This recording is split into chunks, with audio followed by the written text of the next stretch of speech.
Hey friends.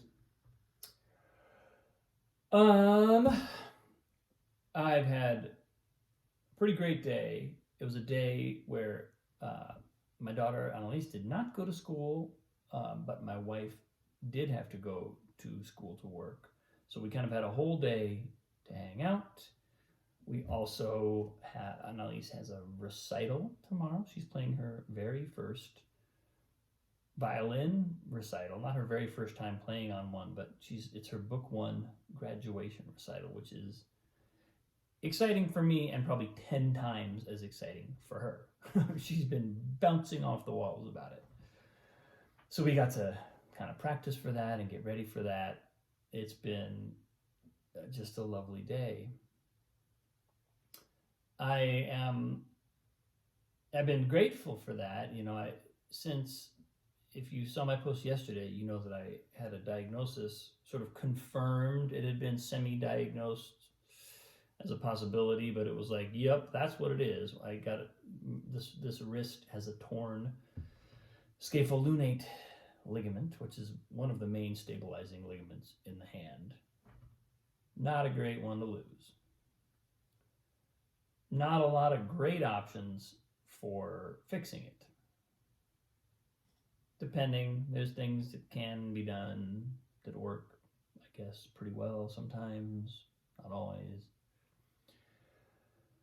But I found that out yesterday, and as you can imagine, I was,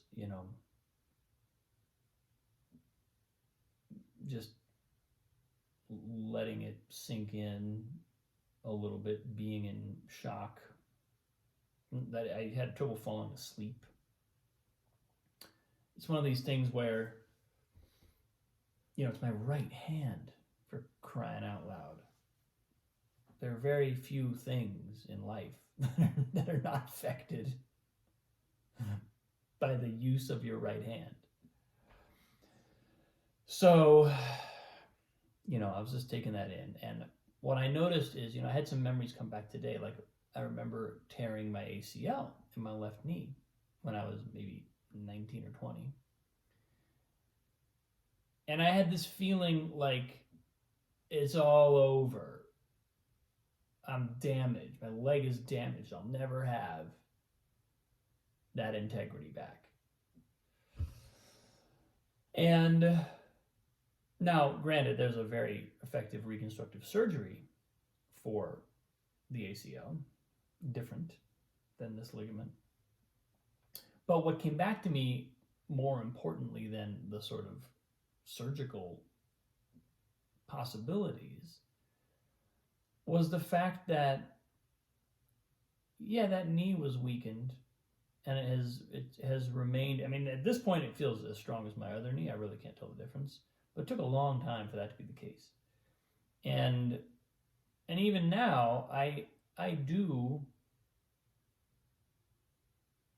Well, I mean, I don't know if I still compensate for it, but for many, many, many years, probably close to a decade, I was compensating for it. I would notice a difference.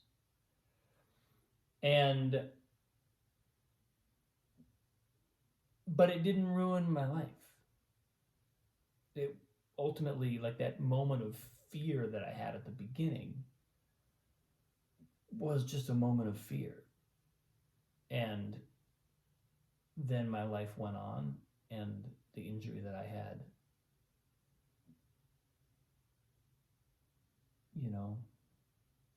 became a part of what I worked with, what I manage in my body.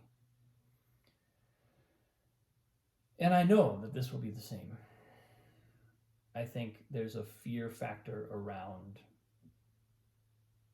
being a musician, how it's going to affect my playing of the instrument. I think hilariously, I'm playing the instrument better now. I think I mentioned this in my post yesterday. I have more freedom of motion, more sensitivity in my right hand than I think I've ever had. So that's weird.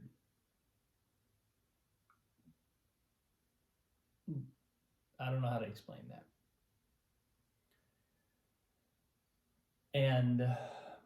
But so anyway, beyond that, beyond the wondering and the worrying,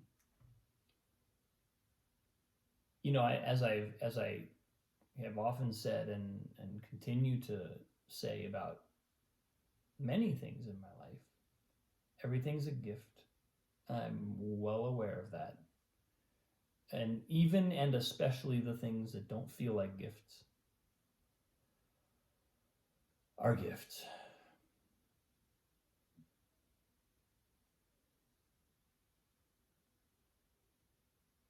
And in some ways,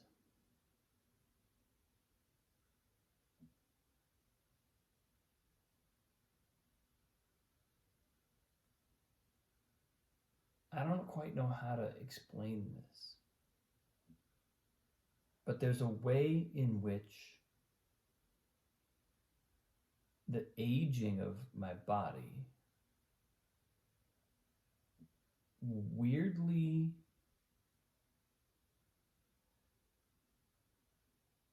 feels like a kind of freedom.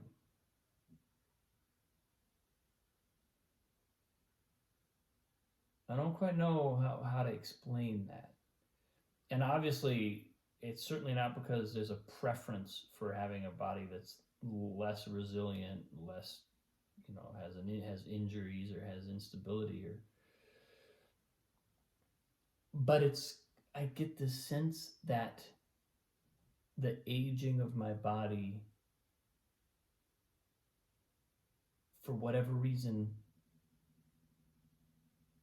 it's like when you face a truth that you've been avoiding, and then you finally stop avoiding it, and there's this relief. There's a relief associated with just no longer avoiding something that you kind of can't avoid.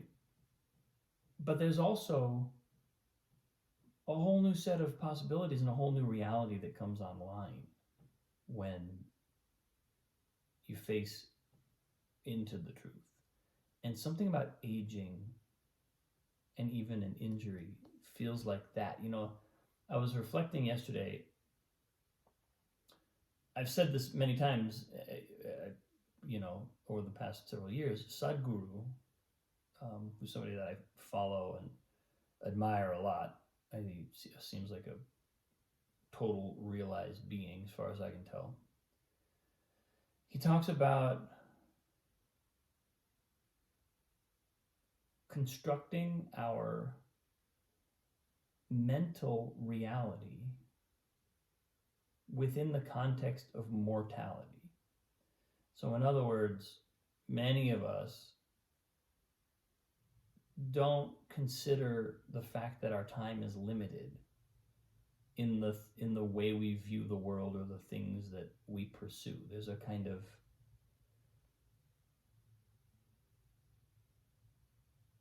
a willful ignorance of the fact that time is ticking. And it's almost like,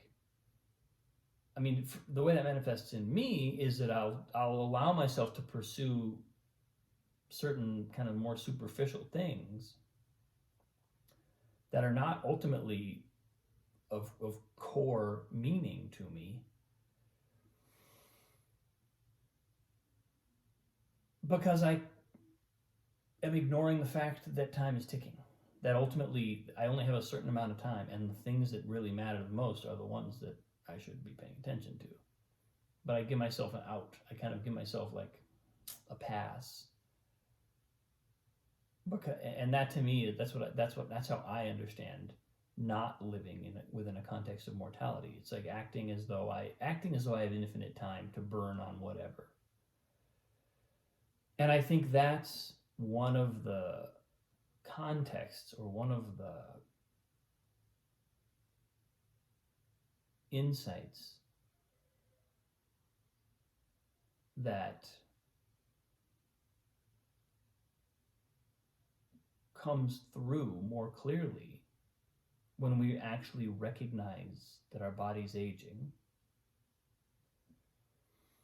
And something like an injury is a really good way to get to feel a lot older, a lot faster, like overnight. If you're looking for a way, if you wish you could feel 10 years older, there's all these programs for feeling 10 years younger, 20 years younger, knocking years off your age. Well, if you ever want to do the opposite, if you ever want to like add 10 years just to get a little quick kind of teaser of what that's going to be like, get an injury, get injured and feel, you'll know quickly what it feels like to age. Anyway, I think that feeling and that sort of like coming home of the impermanence of the body, while initially it put in this particular instance put me kind of into shock, and like, you know, I had to like sort of lie in bed and just breathe through some of the stuff that was coming up. But it also is doing a little bit of that thing of like wiping stuff off the menu that does not matter. Just like, get no more time for you. You've maybe been an obsession that I've been teasing along for however many years, allowing myself to, you know, waste some energy on everyone now and then. Well, it's like, I'm sorry, step over here. We've got other things to do. So I think this is the, you know, the context of mortality that Sadhguru was talking about, is really sort of like, well, what really matters? You know, what actually matters to you in these anywhere from 75 to 100 years we likely have on the planet.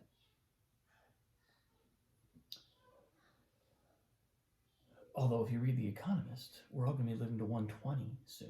So I'll be like 1/3 of the way through. A little more. But anyway.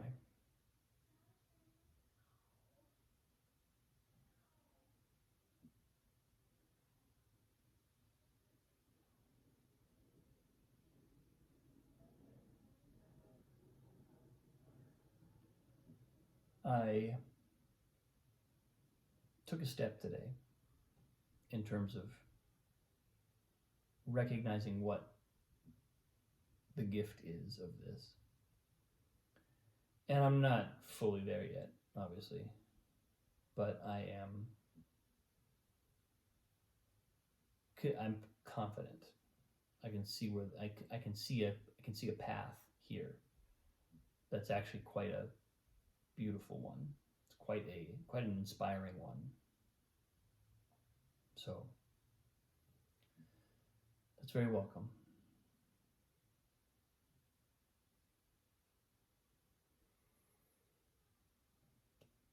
That's where I am today, folks. Thanks for watching. I appreciate you. Great day. I'll see you tomorrow.